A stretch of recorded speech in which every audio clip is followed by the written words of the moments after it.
Welcome to This Explainer. Today, we are unpacking a massive shift happening literally right now as artificial intelligence takes a huge leap out of the digital sandbox and straight into our physical reality. The pace of innovation this week has been absolutely relentless. So let's just jump right in and explore what's going on. Okay, let's kick things off with a staggering number. $60 billion. That is the value of an all-stock deal where SpaceX just acquired the AI coding platform Cursor. Now, you might be wondering, why on earth would a rocket company buy a software coding AI for that kind of money? Well, the goal is to wire engineering intelligence directly into their rocket telemetry systems. They want to use AI to drastically cut down compiler build cycles and software bug rates in flight control. It's a real game changer. It proves AI isn't just some neat tool for web developers anymore. It is becoming the foundational nervous system for cutting-edge aerospace. Because this week's news is so dense, here is our agenda. We're going to cover enterprise and custom silicon, move into reasoning and clinical AI, hit physical AI and robotics, check out creative AI innovations, and finally, smart homes and security. Section 1, Enterprise and Custom Silicon. We're starting with the raw horsepower that's fundamentally driving all these new autonomous systems. And this chart brilliantly illustrates why this matters. According to Gartner's latest survey data, corporate API budgets have surged by an incredible 88%. 88%! What does that mean in plain English?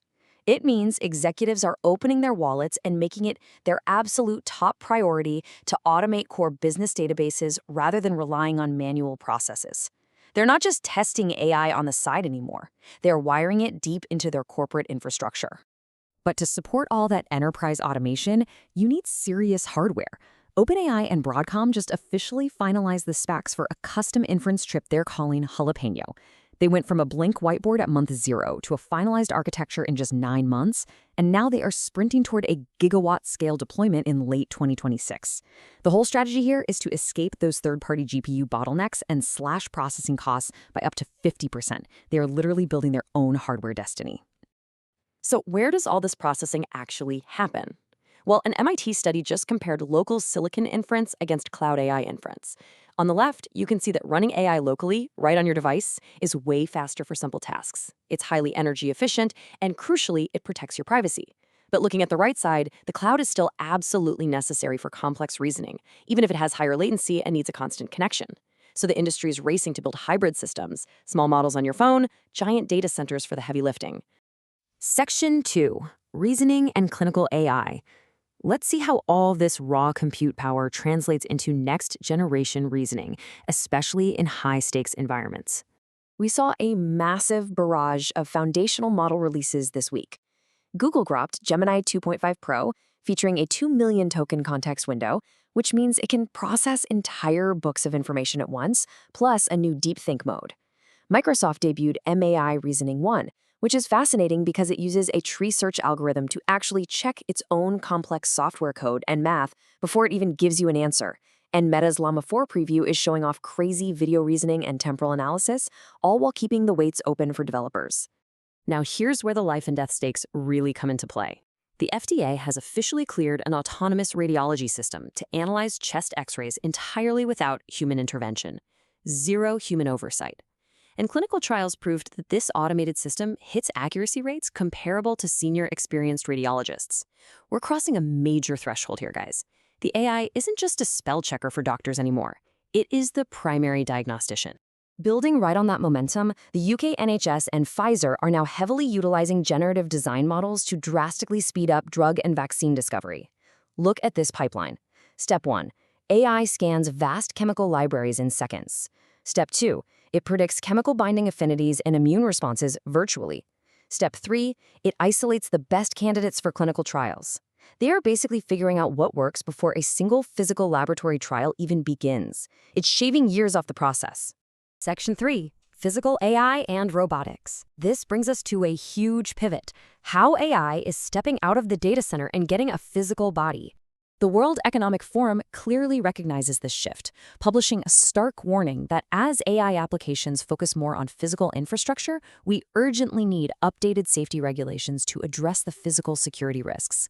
Because think about it, a hallucination in a language model gives you a funny text message. A hallucination in a smart grid gives you a citywide blackout. The stakes are just completely different now.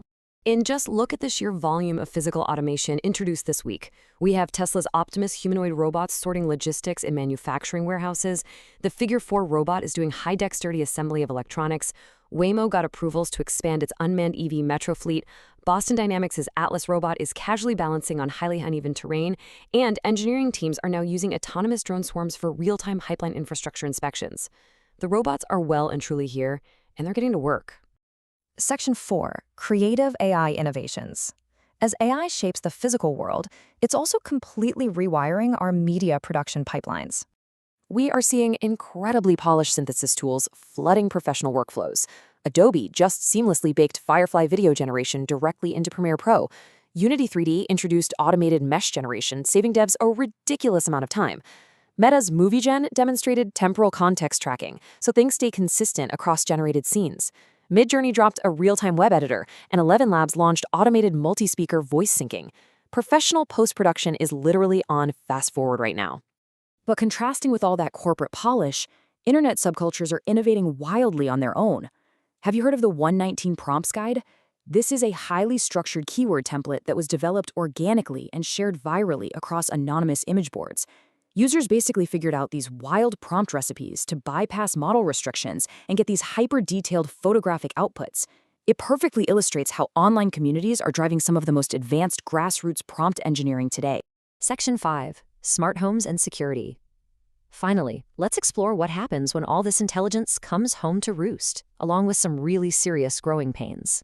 With smart homes rapidly upgrading, CISA had to issue a pretty terrifying warning this week about a new exploit called agent jacking.